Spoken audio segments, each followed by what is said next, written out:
Hello, everybody. It is Joe from the Strange Voyage Files. It's November 16th, 2025. It has been a long time since I've done a movie review. Time to do one. Time to do one of the all time classic movies, Fast Times at Ridgemont High. This movie, if you were a child of the 80s, this is one of your movies, man. I mean, this one was one that you watched growing up, that you could quote lines from, that, you know, scene by scene by scene, yes, even that scene, um, were ingrained into your forehead. And this movie was very popular because it hit home for a lot of people. Amy Heckerling, who was the director, and she went on to do like the Decline of Western Civilization movies. She really had a very good hand on the pulse of the youth, of the teenagers, kind of the darker John Hughes, if you will, of the 80s. Um, really hit a nerve with a lot of people. And this movie is not pretty in a lot of places, and definitely wouldn't. There's no way this movie could have been made today. I mean, my God, people be running in the streets, screaming, losing their minds. But it is still a classic. I don't care if, it offends you. Too bad, so sad. This movie is absolutely awesome. Even for the time, though, it pushed boundaries. I mean, you have relationships with a girl who's underage, with somebody who's in his 20s, which is, in my view, absolutely criminal. Um, I that especially being a father of two daughters, whoo, that's a sore subject with me. That's probably my biggest criticism of the movie. I definitely don't like that. Um, but it pushed boundaries. I mean, things like it was the 80s, guys. I mean, things like that, of course, happen today, but that stuff was happening back then, and um, there were people who definitely said, I relate to this character. I relate to this character. But overall, it is a funny movie. It is an overall fun movie. Sean Penn, who for decades hated any association with this movie and the character of Spicoli. I mean, he'd flip out on reporters if you brought Spicoli up, if you talked about Fast Times at Ridgemont High. It's like, dude, come on. You're stop taking yourself that seriously. I think he's lightened up over the years, but it was. I hate Sean. Sorry, man. I mean, yeah, you've done some great films, blah blah blah, memorable, dramatic, roles, blah blah blah. This, that, and the other thing, blah blah blah. You're Spicoli. You're going to be remembered for Spicoli. Deal with it. It is what it is. You're going to be remembered for Spicoli and marrying Madonna. Those are your two claims to fame, my dear friend. So I would start take a cue from Kevin Bacon and start embracing your role. But I mean, he's hilarious as the stoner surfer. Just idiot that everybody in high school knew. He was the atypical guy. And his foil in the movie, Mr. Hand, the strict teacher that all of us had. I had a guy, my geometry teacher. Oh my God, that was him. I mean, I think we could all tell a story when you say Mr. Hand. Like, no, that was Mr. So and so in my school. That was Mr. This guy. That was this guy. That was this guy. And it was those two were absolutely phenomenal together. Obviously, there's gonna be spoilers in this review, but the movie's what, 82. So, man, what is this movie from? Yeah, it's 80. I believe it's 82. August 13th, 1982. So yeah, if you haven't watched it by now, watch it. But yeah, spoilers for sure. Um, so you do have that hilarious aspect in the scene where Spicoli orders the pizza to Mr. Hand's class, and Mr. Hand is just the look he gives of, and he's holding in the rage.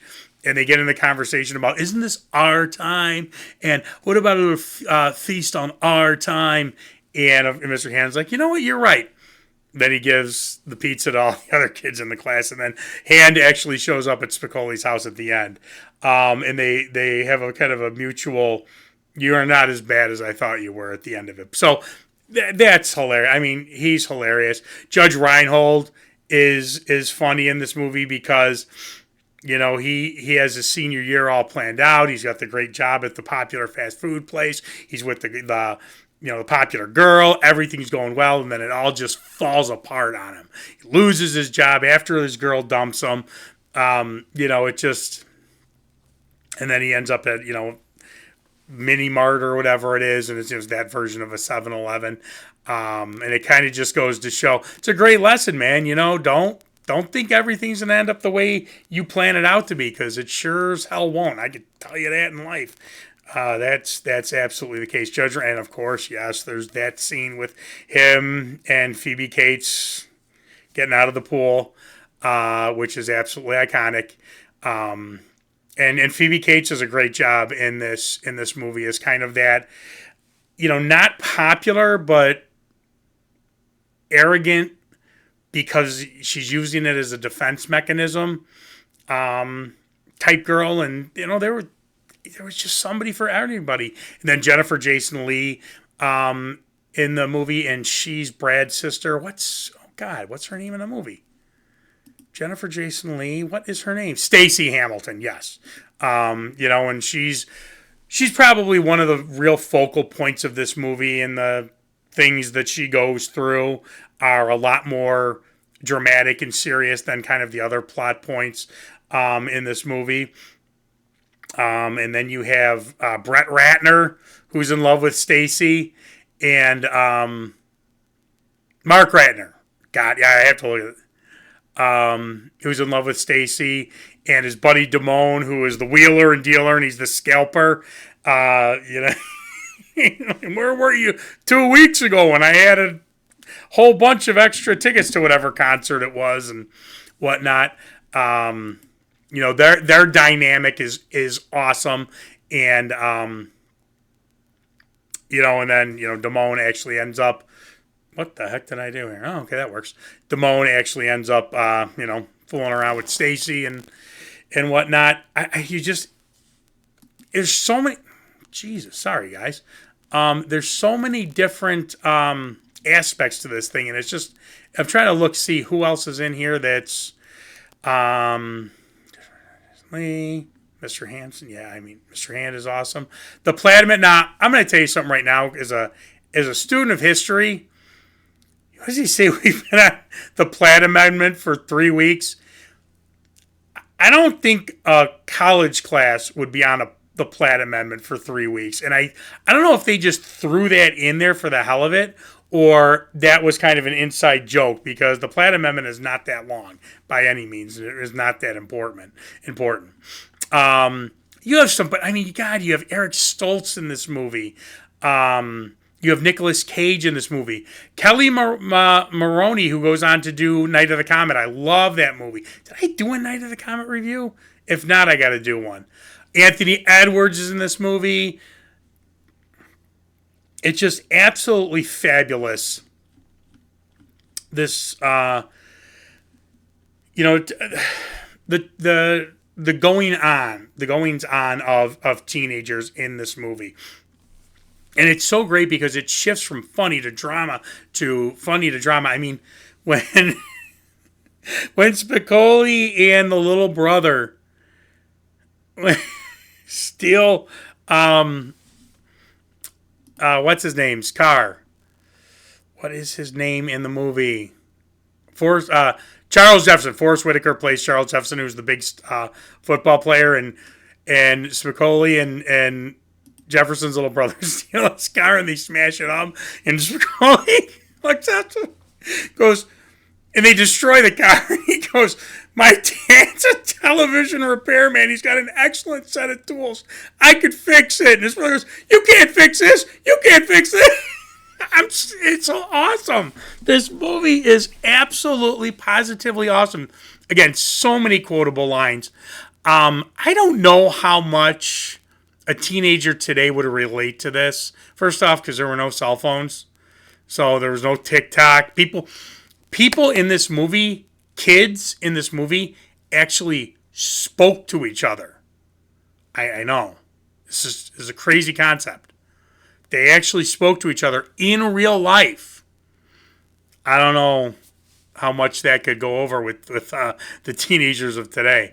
But I mean, for us, for the 45 and older crowd, man, this absolutely was a very important movie for the vast majority of us. And then the other thing is the soundtrack. And again, come on, I just saw it. There we go. Somebody's Baby. I mean, so many of these songs. Somebody's Baby. Anytime I hear that song, I will think of this movie. Race on Radio. I'll always think of Brad washing his car. God.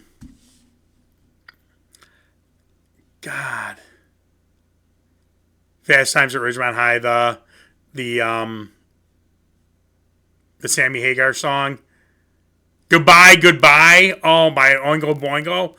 Anytime they're closing up anytime I hear that song, I picture the girls from the Jennifer Jason Leigh and Phoebe Cates and the other ones closing up the pizza place, pulling the security fence down. I mean, it was a great movie. It has a great soundtrack, great cast. It spoke to almost everybody. You had the nerds. You had, and that's the other one of the things that was kind of where you had Forrest Whitaker. It didn't focus on the jocks as much because usually the cool people were the jocks, and I love the way they did it. That Judge Reinhold was the cool guy in that cool crowd. He had everything together. But he wasn't the stereotypical football player or basketball player. He was just one of the cool guys where everything falls apart. And he's not a jerk about it. He's not. I love the way this was done because, yes, there are parts that's stereotypical. Spicoli's absolutely that burnout, bust out that we all knew. That stereotypical Spicoli. But not everybody was that 80s teenage character that we are just so used to in every movie, and that's why I think this one stood out. Yes, there's a lot of raunchiness to this movie. If you're under 18, no, get mommy and daddy's permission. Yeah, right, but still got to try to be a responsible adult and father. But this is a movie that I still think is timeless. I did watch this one with my kids, or Madison. I don't know if Randy watched it. Madison, I did have her leave the room for a couple of spots. There's a part where Stacy goes and has an abortion and whatnot. That was not something I want. I'm just not something that I wanted Madison to be watching at that point in time because I think we watched it a year or two ago. Not that she knows about abortion. She knows all that stuff, but, I didn't want her watching it in a movie. Obviously, the sex scenes I had her leave the room for and whatnot, but she did like the movie. She absolutely liked the movie. I don't think she could relate to it at all, but, especially when she was like 13 years old. But she did like the movie. I just very curious. I don't know if a 16-year-old, 17-year-old teenager, where high school teenager would actually relate to this one. And again, a lot of people will say it hasn't aged well. It's exploitative, the whole thing. What are you going to do? It was the 80s, guys. What can I tell you? I don't think it is. I love this movie. I will say it's awesome forever. And yeah, there was again, I got Wikipedia up. Yeah, there was a TV show. How long did this stupid TV show last? I have very, very, very almost non-existent memories of this, but I do remember it because I think it was kind of a big thing. Yeah, it only ran for 7 episodes. Not surprising. sure it's on YouTube if you ever want to check it out. But again, Fast Times at Ridgemont High, awesome, awesome movie. Staple of the 80s, one of the classics of the 80s, one of the classics of all time for me. Great lines in it, great quotable, memorable lines in it. The pool scene with Phoebe Cates. You know, what are you going to... Hey, it is what it is. All right, so, like I said, I haven't done a movie in a while. So I wanted to do a movie, and if I'm going to do a movie, man, I'm going to do a great movie. All right, so hope you guys like that one. Like, subscribe, all that stuff, and I will see you later.